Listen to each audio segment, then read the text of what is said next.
quickly introduce our next speaker who will round out the solid tumor section, who is Dr. Ewa Carrier. So Dr. Carrier is former UCSD faculty here in the Division of Transplant, a board-certified hematologist oncologist, currently executive director at FibroGen, previously at NovaRx and BI.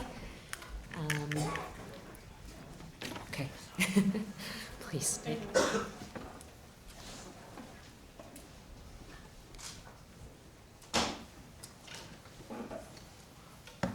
Good afternoon. I wanted to thank Ida and Rebecca and organizers for inviting me to present my research, which I'm doing at FibroGen. FibroGen is a company in San Francisco, right across the street from UCSF. It has two products in pipeline. One is HIF inhibitor. It was recently approved for CKD anemia, and second one is antifibrotic, anti-CTGF. I will be discussing today in context of pancreatic cancer. Because we had so many personal stories, it's a personal story for me as well. I lost my mother to locally advanced pancreatic cancer. So this work has a special meaning to me. So CTGF, connective tissue growth factor, was called connective tissue growth factor, but in fact it's extracellular matrix protein. It interacts with different pathways, PDGF, FGF, VEGF, and modulates cellular responses and leads to fibrosis. Pamrevlumab is a recombinant human monoclonal antibody that neutralizes, that neutralizes CTGF and prevents these effects. FibroGen tests pamrevlumab, we'll call it FG3019, it's easier, in idiopathic pulmonary fibrosis, Duchenne muscular dystrophy, as well as in pancreatic cancer, locally advanced. So to summarize, when there is a pathophysiologic insult in the tissue tries to repair this through a different mechanism, including CTGF. However, when this process goes unchecked, as it does in pancreatic cancer, because frequently the disease is not diagnosed for 10, 15, 20 years, then there is a fibrosis with tumor progression. So pamrevlumab, FG3019, neutralizes CTGF and prevents this process. Possibly, that's a hypothesis. It is well established that CTGF mediates tissue adhesion. And so these models are published in handbooks. They work together with TGF-beta, etc., PAI1, and form adhesions. So we reviewed this data, trying to formulate hypotheses for our work in pancreatic cancer. In pancreatic cancer, which is depicted right here, this is pancreas, head, body, and tail, you can see that you can have abutment, which is adhesion to the blood vessels, or encasement. In these cases with encasement, where the tumor, in gray, encases blood vessel, it's extremely hard to resect. So if the locally advanced pancreatic cancer, which by definition is unresectable, basically by NCCN criteria, if it's non-resectable, then basically this patient waits until it progresses to metastatic form. It's not being resected, or it's being treated perhaps. We developed this neonatal abdominal fibrosis model, which you can see here. When TGF-beta and CTGF that work together in the closed loop are administered in this model, there's extensive abdominal fibrosis. When FG3019 or pamrevlumab is added, the fibrosis is not developed. And again, this work was published, and it shows that this lack of extension of fibrosis is actually induced by impact on adhesion. And again, in the same model, we looked at collagen production and the decrease of collagen production when FG3019 is added in different tissues. So this, I decided to show, just to illustrate, to show this image, just to illustrate how complex these interactions are between pancreatic cancer tissue and blood vessels.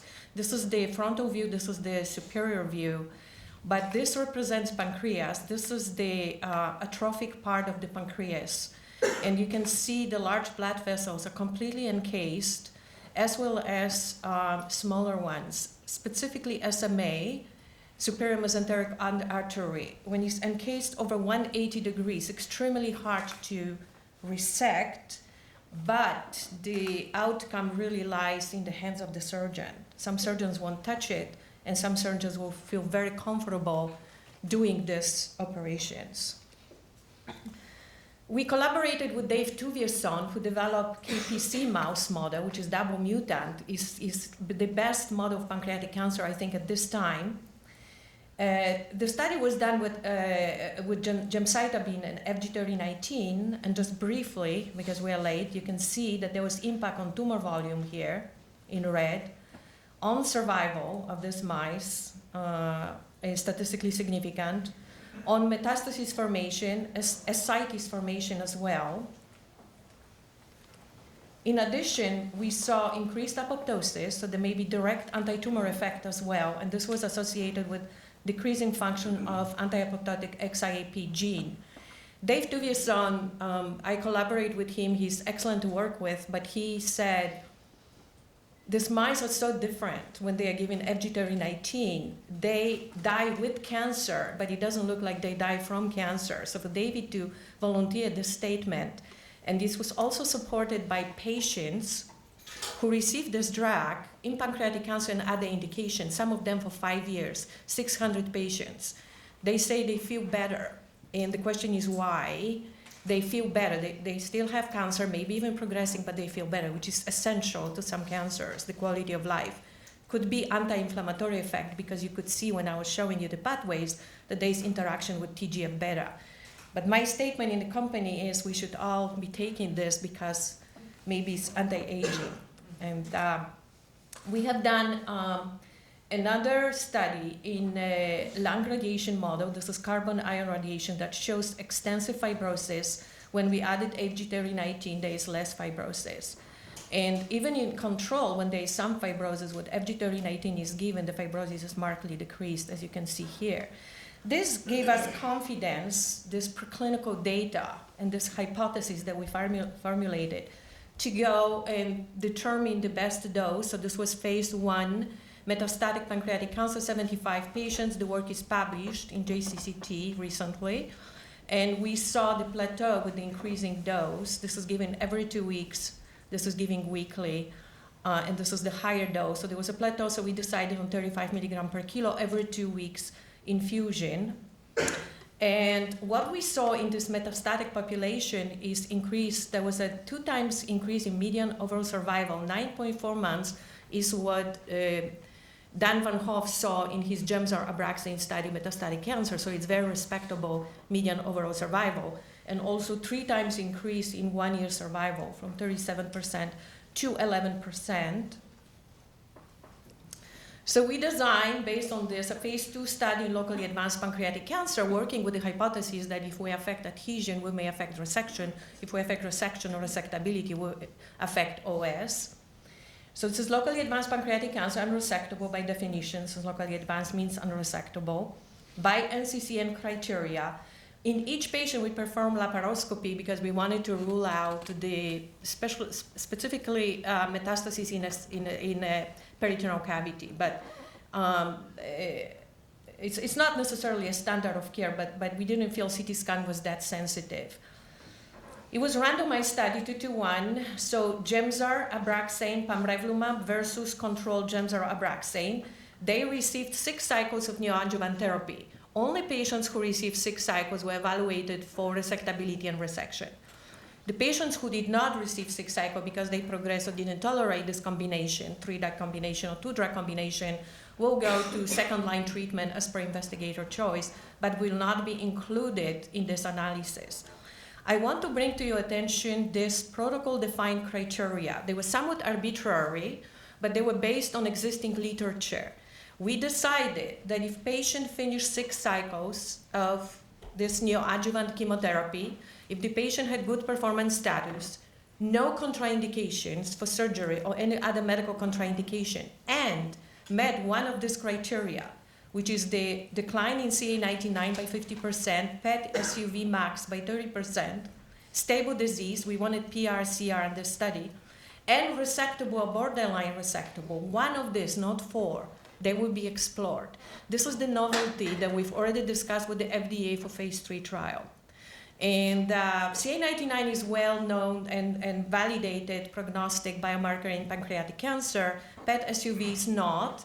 NCCN is considered non-sensitive enough in this setting for the reason that CT scan is not sensitive to detect these interactions with the blood vessels. So this was novel. And so what happened with this approach is that more patients that usually will go for surgical exploration actually achieve surgical exploration. So they were non-resectable by NCCN criteria, but they were surgically explored. This is the outline of the results, and we saw the trends in Arm A, the three-drug combination, where more patients finished 6 cycles of neoadjuvant therapy, 75% versus 50%, that patients were eligible for surgical exploration, but this criteria that I described, 90% without looking at contraindications, 70% when I took away contraindications. And that was compared to 15% in control arm. And 33% were resected versus 7%. I understand the N is small.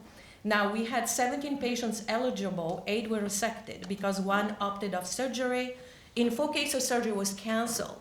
So they fulfill all the criteria, and then they come in 6 weeks, and something happened. It was one site, which is considered a very good site in the US. There were US sites only. But standard of care is very, very important in this. So they were coming with random medical problems. They prevented surgery, such as gallbladder inflammation or perforation or infection or ascites that they couldn't detect earlier for some reason. But otherwise, these numbers will be higher. And then resection was not achieved in 4. What does it mean? I told you that more patients had surgical exploration, so they will actually open and they will have conference in situ with colleagues and say, no, we cannot reconstruct this patient, and they will close. So here is the question. This is very aggressive approach. Is this something that people would like to take on with this criteria that we have established? These are just demographics. The patient population are well balanced, and for the sake of time, I will not go to details. I want to just mention to you that these 2 factors, CA19-9 and PET, were most predictable resectability and resection. Neither RECIST nor NCCN were. And the CA19-9 responses were much enhanced in the pamrevlumab group than in the control group through all the cycles. This is the median response of all the patients. But what was of interest, and is of great interest to oncology community, because I discussed this data now for phase 3 trial, 50% normalized PET, and most of them in the treatment arm. Of course, PET is not validated in pancreatic cancer. There's a big inflammatory component that can kind of make it difficult to read. But this was very, very interesting. And for example, I go to Europe and we need to pay for PET, but we'll still do that because FDA is interested if this could be predictive measurement of resectability and resection. And they agree of CA19-9, of course. And this is something that I had a great conversation with many surgeons, including Andy Lowy from UCSD, because that's what we could, if we reproduce in phase 3, there could be a paradigm shift and maybe some different definitions, because this is NCCN at baseline. They are all unresectable, and I did have independent central radiology review them and confirm with surgeon, Doug Van Evans, who is considered one of the best surgeons, I think, in pancreatic cancer field, amongst many other, that this were unresectable, and this is description way. If I say SMA, means SMA over 180. Now, at EOT, after 6 cycles of neoadjuvant chemotherapy, all of them read unresectable, but 1 by NCCN criteria. That means that they will never come for surgical exploration if you just use this criteria. But because we use CA19-9 and because we use PET, they still were explored and they were resected. These are US definition, R0, R1, which are different than European. 50% with R0 and 50% with R1, which we believe and discuss with experts that R0 in pancreatic cancer, in fact, is R1 in disguise, but still by the definition, 50 and 50%. So they were not, in fact, unresectable. And the reason is, and people admit this, that CT scan-based NCCN readout is not sensitive enough to predict resectability of locally advanced pancreatic cancer. And therefore, one has to introduce new factors to read this. Everybody's very intrigued, so we'll be reviewing each of these cases with surgeons, Diane Simeon from NYU, Andrew, and others, and try to publish them and draw some drawings, what happened. Of course, these were very good surgeons. This was done only in US. As I said, the scope of the range of surgical capacity is very different in many different centers. But it just says that,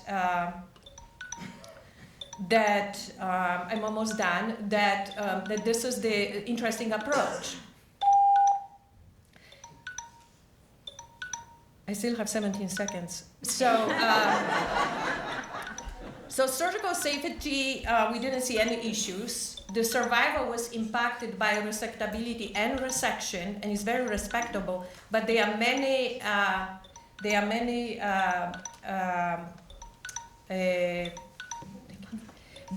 sensor events, so I cannot present the comparison of A versus B, but you can see that we even didn't meet here in resected patients the median overall survival.